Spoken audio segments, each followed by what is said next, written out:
23 de febrero del año 2000, 19 años después del fracasado golpe de Estado. Los reyes de España visitan oficialmente Estados Unidos.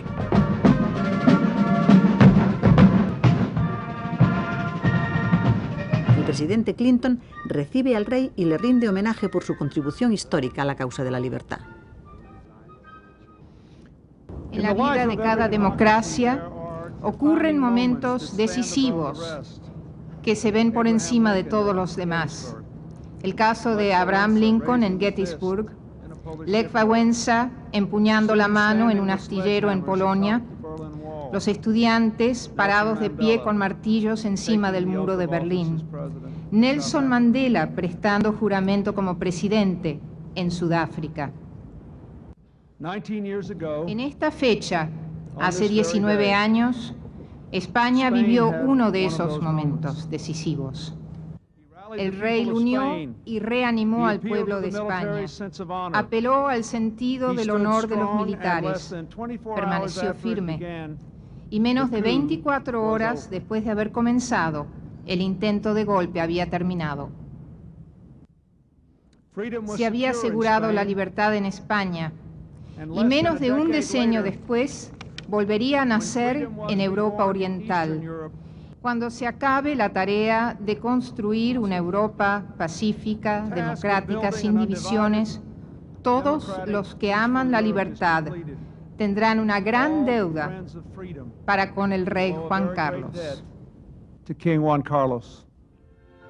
Las palabras de Clinton son la expresión de un fenómeno cierto y constatable desde hace ya muchos años.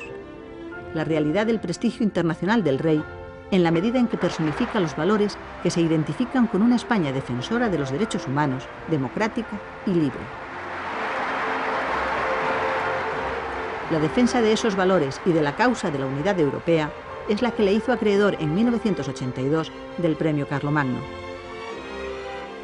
He creído mi obligación que como rey de España era restablecer plenamente la unidad, la libertad, la concordia de todos los españoles. Cuando me dieron el premio Carlomagno, un premio muy importante en Europa, realmente fue un reconocimiento en mi persona como rey de España, pero yo lo tomé como reconocimiento al pueblo español de la evolución que habíamos hecho desde el momento de ser rey. Y sobre todo, tengo que decir que le tengo mucho cariño a ese premio. Europa fue durante décadas la meta de España, y fue siempre también la vocación política de don Juan Carlos, quien desde el comienzo de su reinado trabajó junto a sus gobiernos porque su país recuperara su lugar en Europa. Bueno, España siempre ha sido Europa, pero el estar dentro de las organizaciones europeas era una meta que la tenía como muy presente para que fuera lo antes posible, lo antes que pudiéramos. Sin embargo, y desde el comienzo de la transición, los intentos de los distintos gobiernos españoles para que España ingresara como miembro de pleno derecho en la Comunidad Europea se habían venido estrellando durante años contra la resistencia comunitaria. Sí, porque siempre habían tenido una mentalidad hacia España que no era la verdadera de España en el año 85, al final, y durante años estuvieron tratando de ver si ponían pegas o si nos ponían trabas a la entrada, pues porque no llegábamos a tener tal índice de esto o tal otra cosa, y entonces siempre estábamos. Pero tengo que decir que el gobierno español en ese momento, Felipe González al frente, trabajó, y la oposición, todos ayudaron, todos los políticos, todos. En junio de 1985 se cumple por fin la aspiración europeísta de España, asumida desde siempre por el rey: la firma del Tratado de Adhesión de nuestro país a las comunidades europeas. Si vuestros países son Europa, España lo es también por su cultura y por voluntad secular.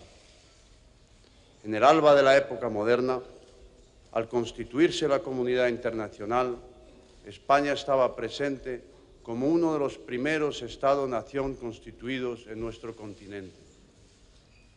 Antes, España, este país que convivió durante siglos con las culturas islámica y hebrea, este país que asentó su condición de nación en una empresa transeuropea llamada América, nunca quiso dejar de ser Europa. Señores plenipotenciarios de España,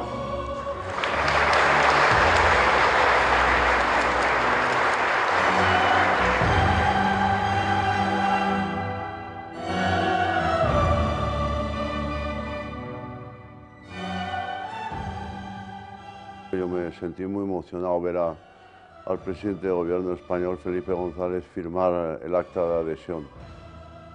Y ahí nos emocionamos todos, porque realmente era un momento donde, bueno, aunque pensábamos que siempre estábamos en Europa, ese era realmente el momento donde entrábamos de hecho, de facto y de verdad en lo que era Europa.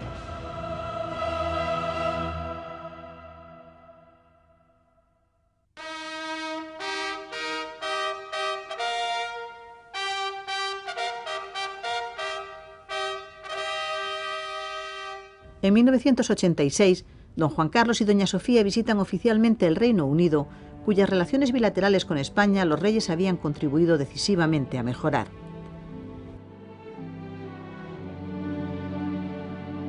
Es la primera vez en toda la historia del Parlamento inglés que un monarca europeo toma la palabra en esa Cámara.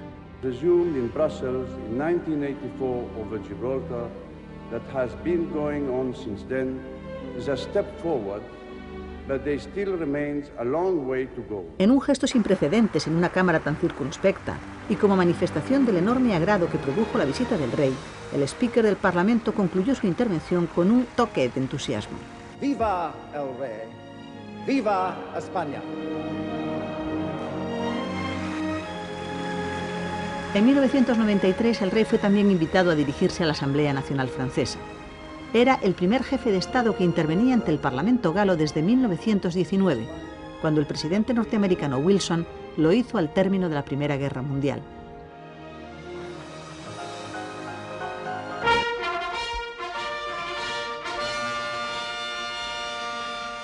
Y, de nuevo, el rey se convirtió en el primer monarca europeo que era invitado a dirigirse al Parlamento israelí. Eso sucedió en octubre de 1993. España nunca ha dejado de apoyar con firmeza las conversaciones de paz entre israelíes y palestinos y con mucha frecuencia el rey ha actuado de puente entre Israel y el mundo árabe. Que la paz os acompañe.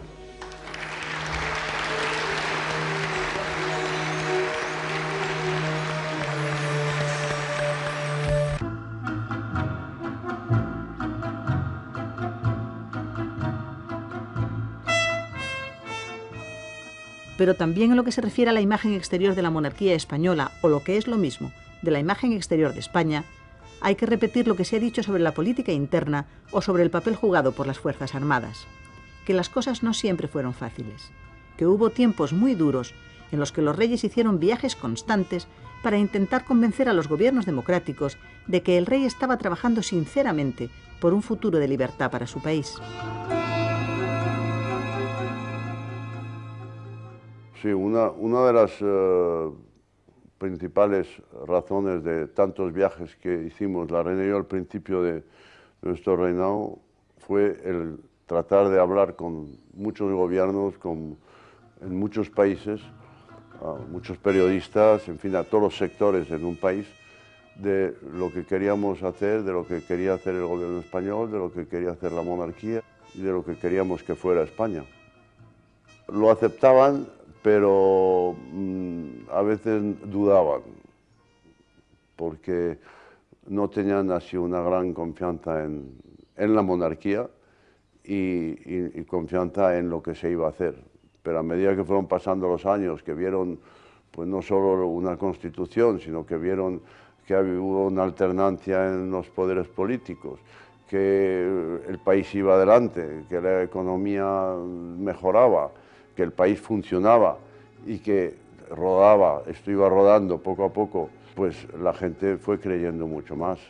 Y ahora tengo que decir que España tiene un nombre que muchas veces, tengo que decirlo, nosotros mismos no nos lo creemos aquí, el buen nombre que tiene España fuera.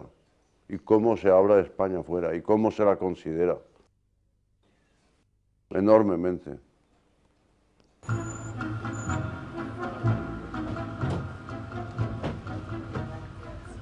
Well, Your Majesty, at last, eh? Well, I'm so happy. What an honor for La Constitución dice que al rey le corresponde asumir la más alta representación del Estado español en las relaciones internacionales. Y así lo hace.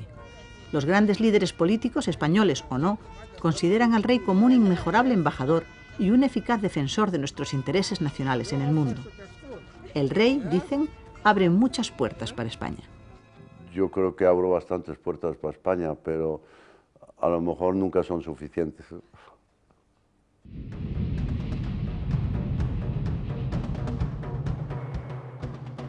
Capítulo aparte merece América. El primer viaje de don Juan Carlos como rey fue a ese continente y, como gesto simbólico, la República de Santo Domingo fue su primera etapa. Desde que fuera descubierto hace 500 años por los españoles, nunca hasta ese día un rey de España había pisado la tierra que durante siglos se conoció como las Américas. Doy gracias a Dios por haberme deparado la honra de ser el primer rey de España que cruza el Atlántico para visitarlas. Os traigo el saludo de los españoles. El rey sentía desde el comienzo la necesidad urgente de establecer una nueva clase de vínculos entre España y los países americanos que en su día fueron colonias españolas. Yo siempre he creído que España sin América no es España y Hispanoamérica sin España no es América, precisamente por la historia y por toda la relación que habíamos tenido desde hace tantos años. Entonces, desde el principio hicimos viajes a Hispanoamérica todos los años, realmente viajes muy cansados, pero muy productivos, y tratando de hacer una comunidad de naciones, si quieres, o una comunidad de intereses entre Hispanoamérica y España. En la ciudad colombiana de Cartagena de Indias, que visitó en su segundo viaje a América, el rey expuso por primera vez su idea de lo que deberían ser las relaciones entre España y la América hispana y su deseo de constituir una comunidad iberoamericana de naciones. Va a hablar Su Majestad el Rey de España.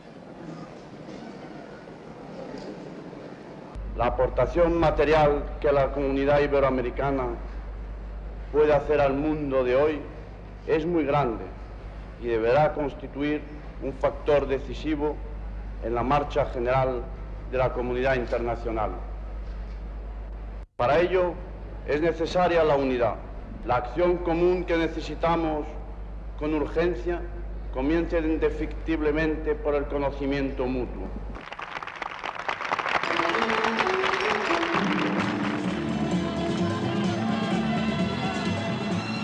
Después vinieron otros viajes americanos, a Venezuela, Guatemala, Honduras, Costa Rica, El Salvador, Panamá, en las que el germen de lo que sería la Comunidad Iberoamericana de Naciones empezó poco a poco a desarrollarse.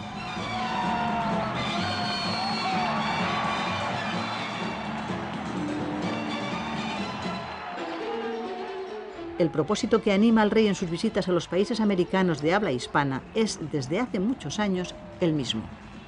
Hay que tratar de darles cariño y sobre todo de ver que no avasallamos, sino que somos hermanos de verdad y que el interés es mutuo, la ayuda es mutua, porque la prueba está es que somos el país que hace de lanza de Hispanoamérica en Europa y hemos ayudado muchísimo pues, a México y a otros países a acercarse más a Europa a través de España.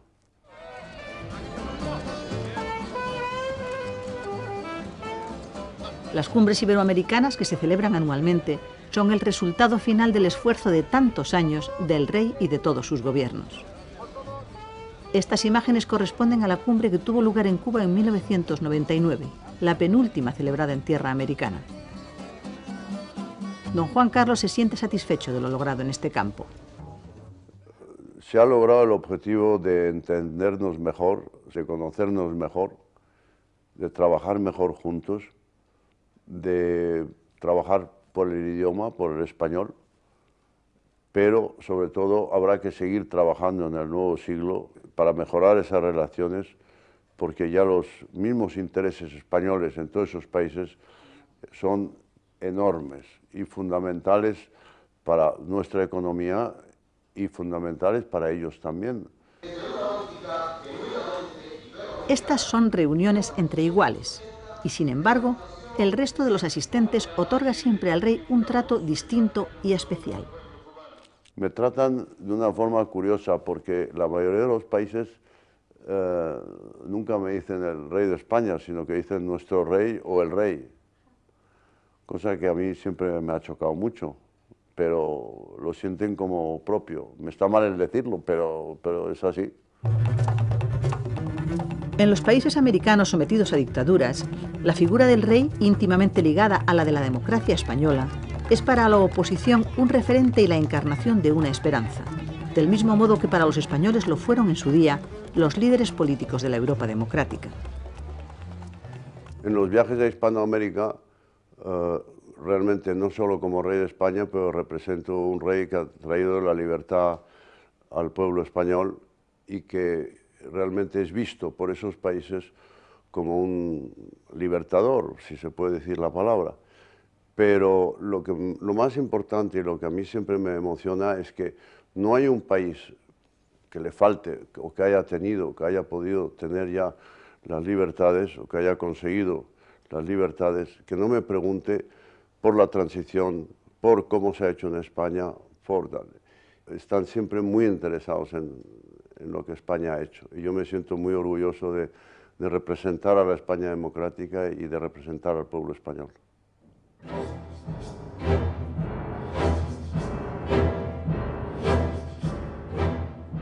En 1978, recién aprobada en el Congreso la Constitución española, los reyes viajaron a Argentina, sometida entonces a una dictadura militar.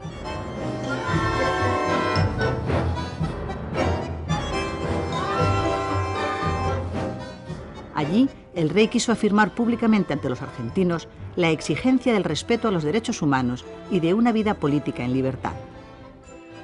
Estamos convencidos de que el orden político y la paz social no pueden tener otros fundamentos que la dignidad de la persona, los derechos inviolables que le son inherentes y el respeto de la ley. No debemos tener miedo al mañana y debemos esforzarnos en la creación de una sociedad abierta en la que la libertad y la justicia florezcan con el acento puesto en la palabra hombre. Todo lo demás es perecedero y ninguna culpa será más grave que olvidarlo.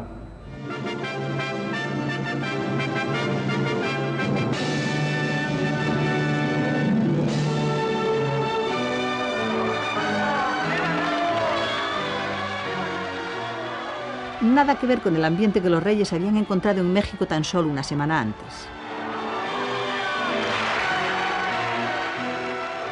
Aquella fue una visita histórica. Fue, como dice el título de este reportaje hecho en México, un reencuentro después de 40 años de separación.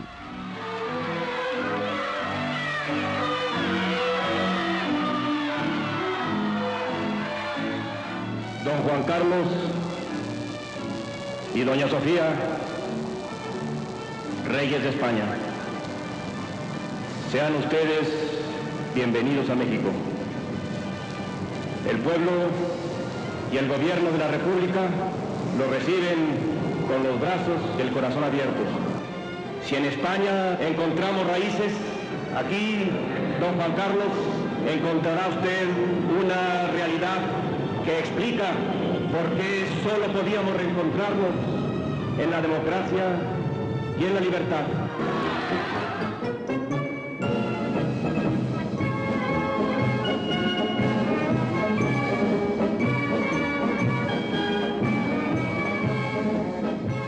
Las imágenes del recibimiento de que fueron objeto don Juan Carlos y doña Sofía bastan para explicar el sentido de la llegada del rey a un país que acogió y dio todo su apoyo a una gran parte de los exiliados republicanos españoles tras la Guerra Civil y que después de mantener rotas durante 40 años las relaciones con la España franquista, las restableció en marzo de 1977 con una España que caminaba ya decididamente hacia la democracia.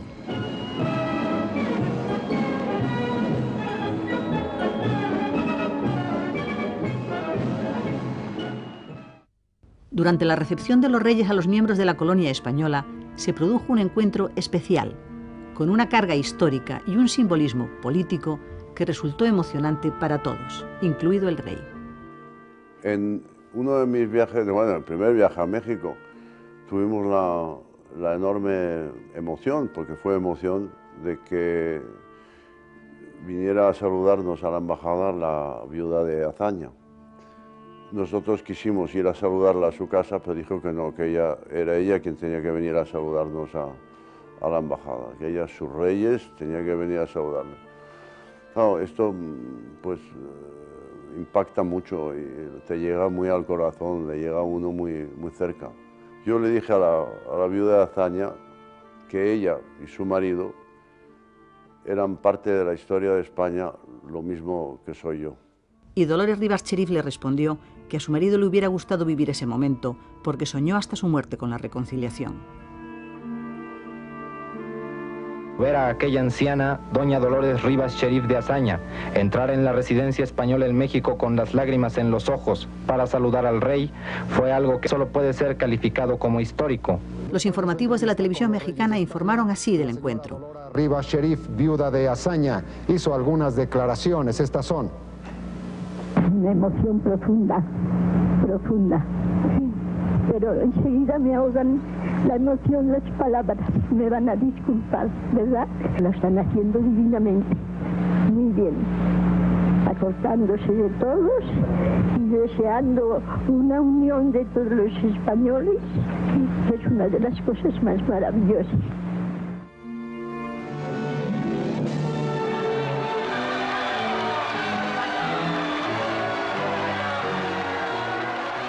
La enorme alegría popular con que los reyes son recibidos en México tiene mucho que ver con la satisfacción compartida por ambos pueblos por el fin de un largo y doloroso desencuentro.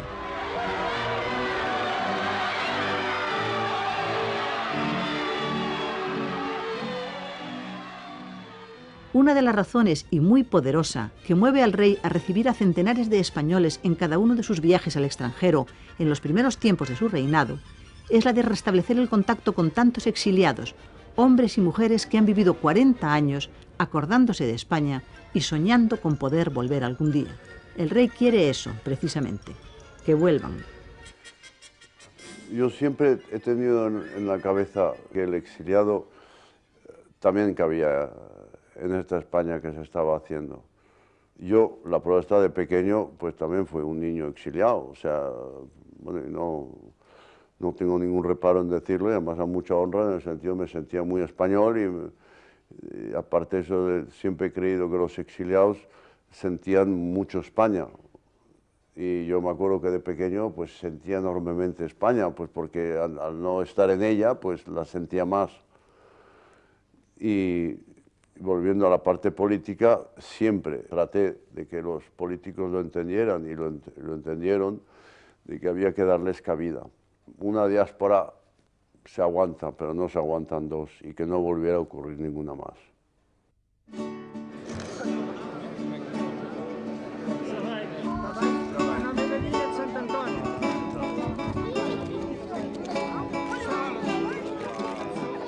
En septiembre de este año, con motivo de una visita oficial a Portugal, el rey volvió a encontrarse con profesores y amigos de su infancia y tuvo ocasión de rendir homenaje a su padre, quien pasó la mayor parte de su vida fuera de España.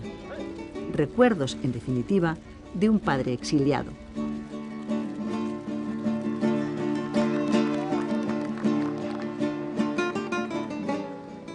Senhor Primeiro-Ministro, antes de dizer umas palavras mais oficiais, com o meu coração lhe falo.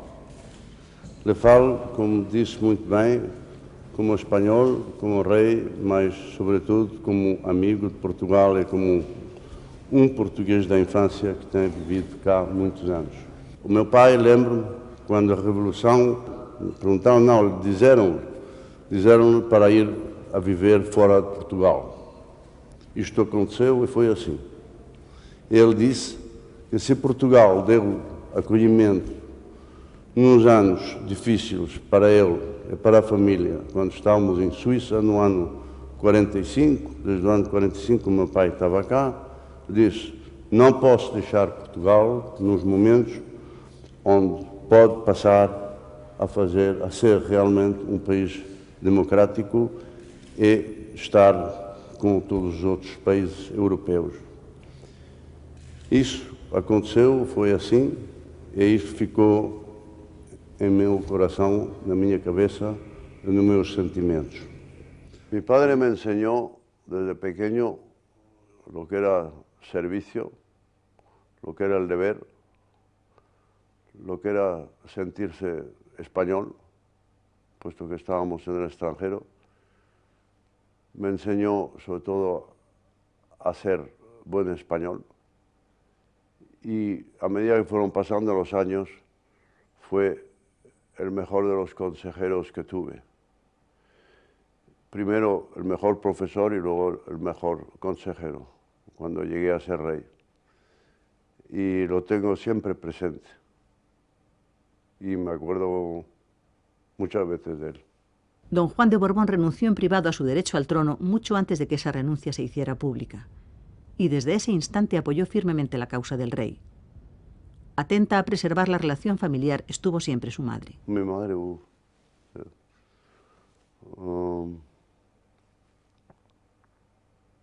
todo, yo creo, vamos, mucho.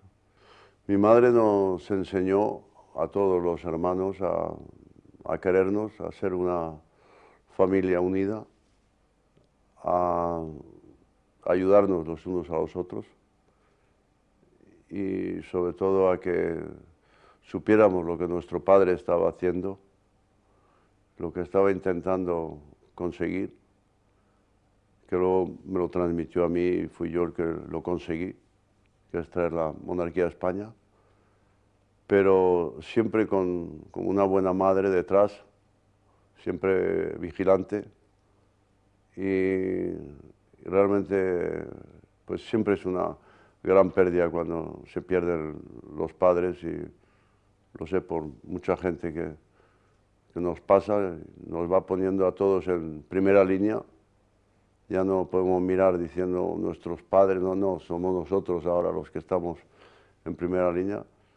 Pero la vida sigue y hay que seguir transmitiendo eso a nuestros hijos y a nuestros nietos y así sigue la historia y la vida.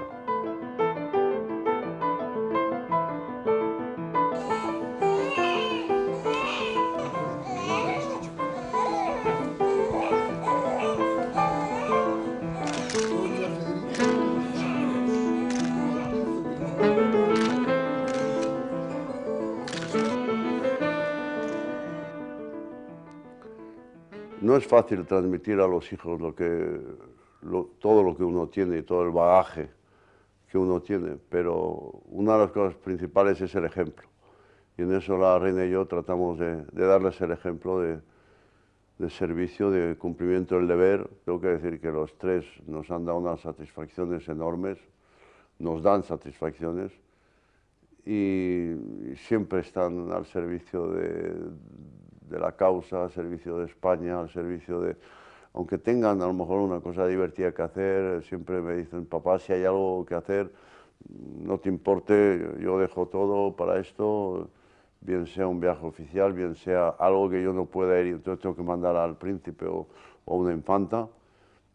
Y siempre estamos todos, la verdad, cada uno de nosotros dispuestos a hacer lo que se nos pida o lo que se nos diga. La infanta Elena, que ocupa el segundo lugar en la línea de sucesión al trono detrás del príncipe Felipe, tiene ya 2 hijos, pero continúa cumpliendo, como siempre, sus obligaciones en tanto que miembro de la familia real. Eso intento, pues lo compatibilizo pues, haciendo mi vida familiar en casa, llevando a los niños al cole. Bueno, ya tengo un segundo, todavía no va al colegio, pero... Y ya también pues somos una familia nosotros, pero no por eso no voy a dejar de hacer mis labores institucionales, ni lo voy a dejar.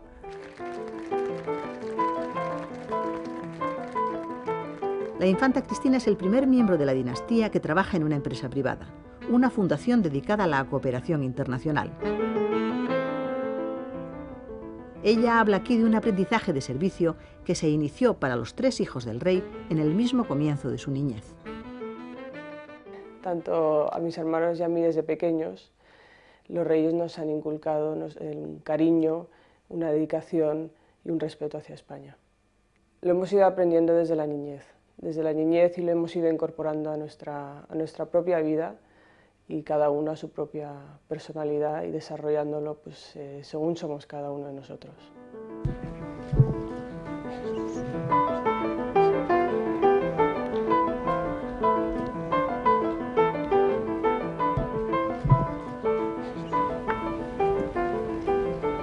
He querido que las primeras palabras en público que pronuncie en mi vida tengan precisamente como marco este Principado de Asturias, cuyo título con tanto honor ostento. Era el año 1981 y el príncipe Felipe, destinado a suceder a su padre como rey, tenía 13 años. Desde entonces el príncipe de Asturias ha participado de manera creciente en la vida pública española. Su Alteza Real, el Príncipe de Asturias. Ahora tiene 32 años y supone para su padre una importante ayuda en las tareas institucionales de la corona. Como príncipe heredero, yo tiene mucho más trabajo, siempre está danzando por ahí de un lado para otro y me ayuda muchísimo en el trabajo, me da muchas ideas como joven y las necesita uno, porque el reciclaje de la mente con la edad también hay que ayudarse de los jóvenes. Y realmente estoy muy orgulloso de él como hombre, como hijo y como heredero.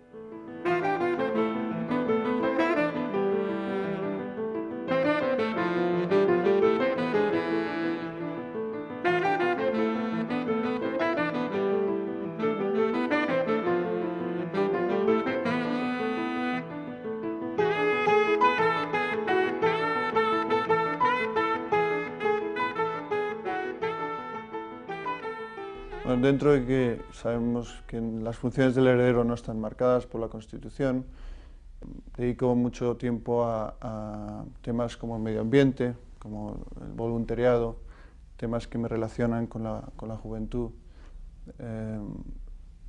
Muchos viajes de los que hago al extranjero tienen una relación directa con la política exterior y de promoción de España. Y luego, obviamente, hay mucho tiempo que debo y además me gusta dedicar a conocer el país, a conocer tanto personas relevantes en determinadas áreas como a las comunidades autónomas.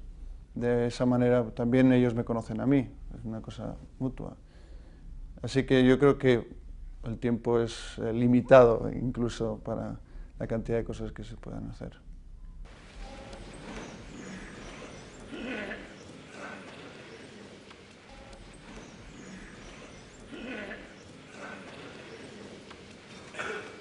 Señor, las Cortes El 30 de enero de Generales 1986, el príncipe Felipe cumplió 18 años y alcanzó la mayoría de edad. Ese mismo día, juró solemnemente la Constitución ante las Cortes Generales. Juro desempeñar fielmente mis funciones, guardar y hacer guardar la Constitución y las leyes, respetar los derechos de los ciudadanos y de las comunidades autónomas y fidelidad al Rey. Señor, las Cortes Generales acaban de recibir el juramento que Vuestra Alteza... A lo largo de los siglos han sido varios los reyes españoles que juraron distintas constituciones. Pero esta era la primera vez en la historia de España que lo hacía el príncipe heredero, quien, a partir de ese día, se convirtió en el sucesor automático, a título de rey, de su padre, en los supuestos que la Constitución establece. Ese fue otro momento de enorme nerviosismo, además, porque tenía 18 años, acababa de iniciar mi formación militar. Tenía muy claro la importancia de mi formación, la importancia de mi función, pero no tenía los conocimientos ni la experiencia para estar cómodo en esa situación. y enfrentarme a una audiencia que es el Parlamento. Me impresionaba mucho. Incluso yo creo que se me nota en la voz. No sé, fue un momento muy importante que siempre intento recordar para darme cuenta de que yo he hecho un juramento y yo tengo que cumplir lo que he jurado. Entonces no es una mera formalidad, sino que es un compromiso firme de defensa de los valores democráticos y de la Constitución. La Constitución que el príncipe Felipe ha jurado guardar y hacer guardar dice que el rey como jefe del Estado es el símbolo de la unidad y de la permanencia de España. La Constitución también reconoce y garantiza el derecho a la autonomía de las regiones y nacionalidades que integran la nación española. Uno de los cometidos que la Carta Magna encomienda al rey es el de simbolizar estos dos elementos reconocidos y garantizados por ella, el de la unidad y el de la diversidad de España. En la conmemoración del milenario de Cataluña en 1988, el rey recordaba su papel y su voluntad. La monarquía que encarno quiere y puede agrupar a la variedad de pueblos que componen nuestra realidad y, en consecuencia, comprender y sentir el carácter peculiar de cada uno de ellos.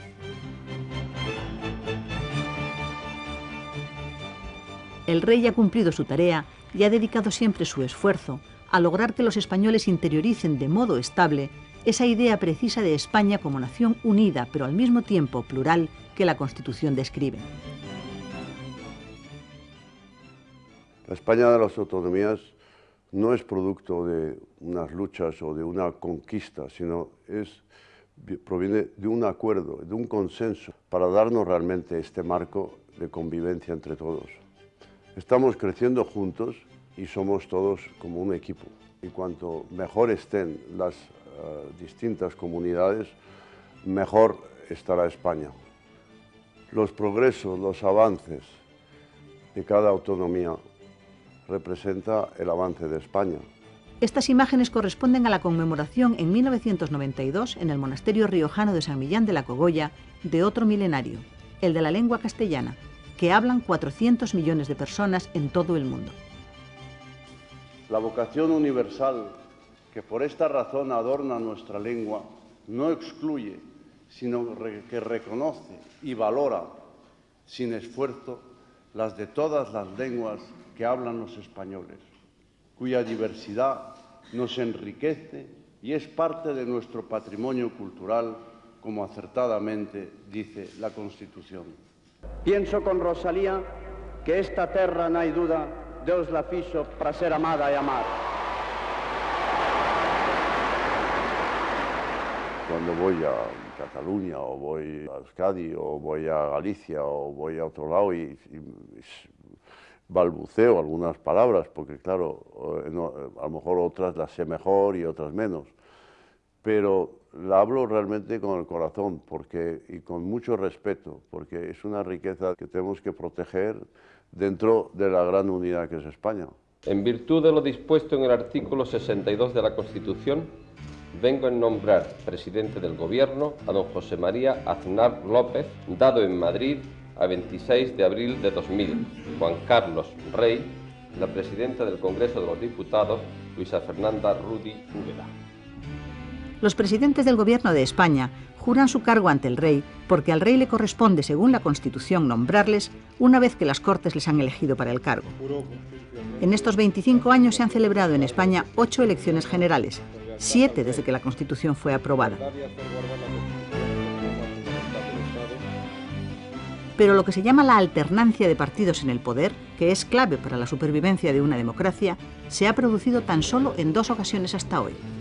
Y se ha producido sin el menor tropiezo. Bueno, la alternancia en un país democrático le da estabilidad al país y da una garantía de que funciona el sistema. Entonces, habido un partido que estuvo los años que estuvo hasta el año 82, pues ya ganó otro partido las elecciones, entonces ya eso demostraba que empezaba a funcionar la alternancia. Lo importante era que después del Partido Socialista volviera a funcionar la alternancia en el sentido que fuera. En este sentido, pues volvió al Partido populares de ese momento. 4 han sido hasta hoy los presidentes de la democracia española. El rey, cuya misión constitucional es la de hacer de árbitro y moderador entre las instituciones, está satisfecho de haber podido mantener también como hombre, y no solo como jefe del Estado, unas buenas relaciones con todos ellos. Mis relaciones con los 4 presidentes de gobierno, Adolfo Suárez, Leopoldo Cabo Sotelo, Felipe González y José María Aznar, han sido excelentes desde el punto de vista institucional, buenísimas desde el punto de vista personal y siempre con todos amigo y siempre dispuesto a ayudar y siempre dispuesto a trabajar juntos. El último de los presidentes, José María Aznar, gobierna por segunda vez consecutiva y lo hace apoyado en la mayoría absoluta lograda en las elecciones de marzo del año 2000.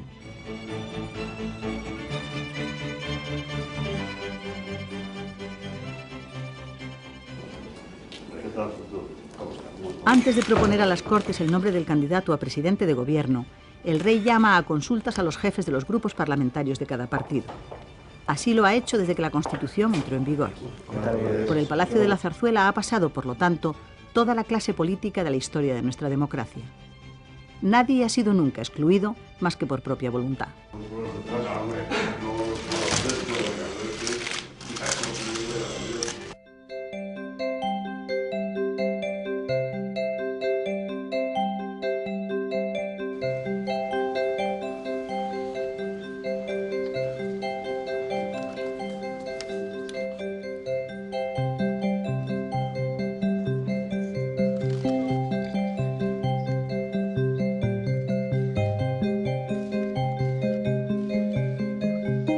Quienes saludan a los reyes y al príncipe de Asturias en el Salón del Trono del Palacio Real son miembros del cuerpo diplomático y de las instituciones del Estado.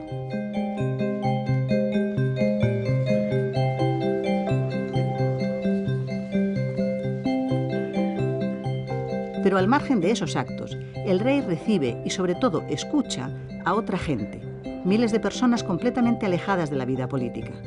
Esta, la de las puertas abiertas, es una de las características de su reinado y es algo deliberadamente buscado por él.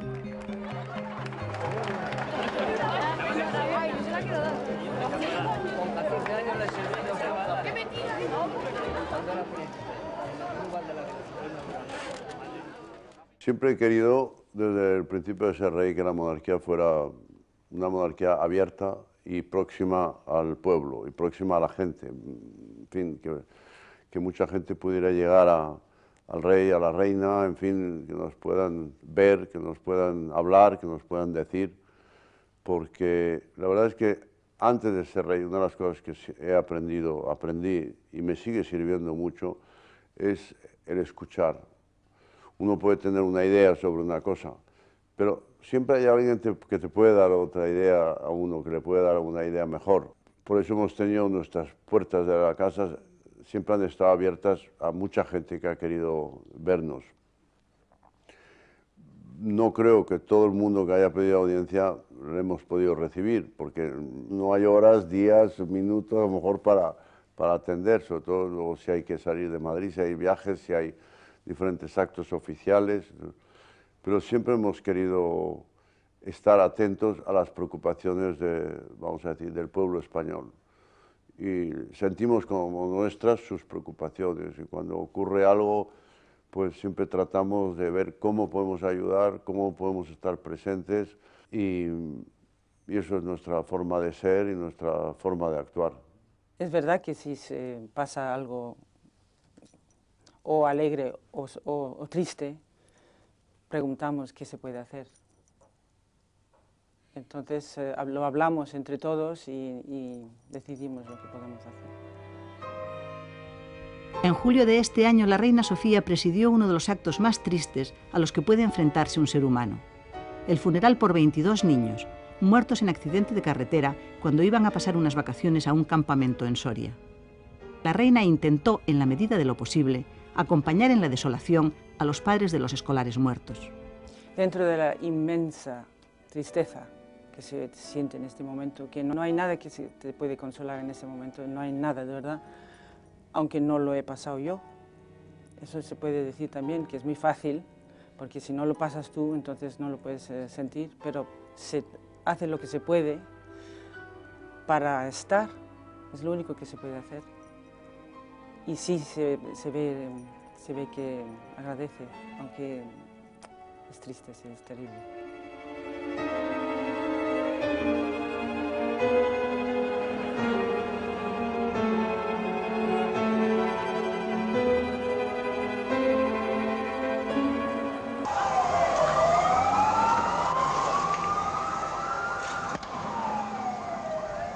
Nunca en estos 25 años en los que España ha conseguido resolver todos sus viejos dilemas históricos, nunca los terroristas han dejado de asesinar.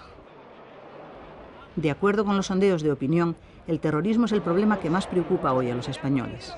Es, como dice el rey, nuestro problema más grave. Es el problema más serio y más grave que tiene España. Pero juntos, defendiendo la democracia, conseguiremos resolverlo.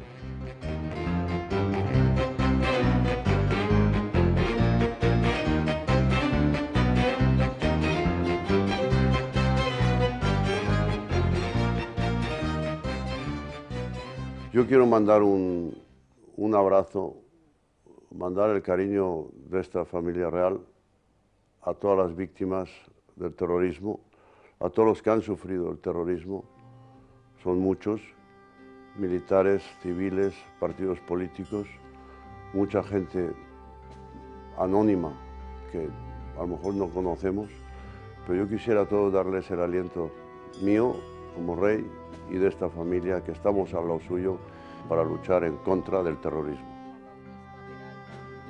El Congreso de los Diputados ofreció recientemente y por primera vez un homenaje a las víctimas del terrorismo y a sus familias.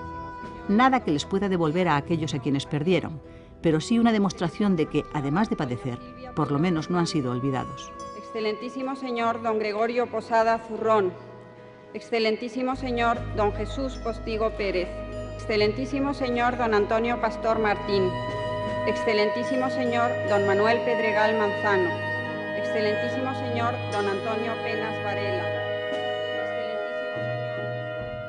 Yo quiero que sepan que nunca me olvidaré, ni nunca me olvido de las víctimas del terrorismo, ni de los que han sufrido a causa del terrorismo inútilmente, y que todos tienen un puesto de honor en la historia de España.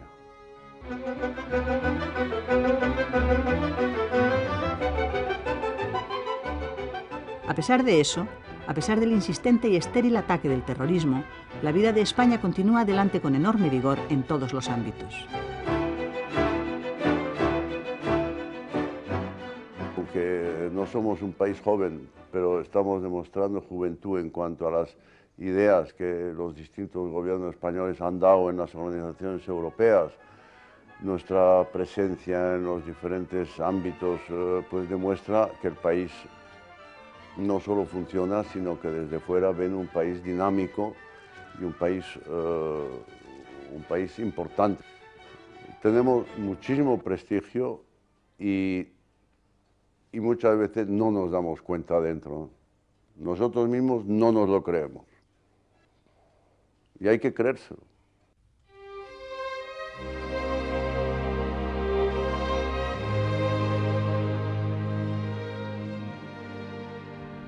Han pasado 25 años y muchas cosas en nuestro país.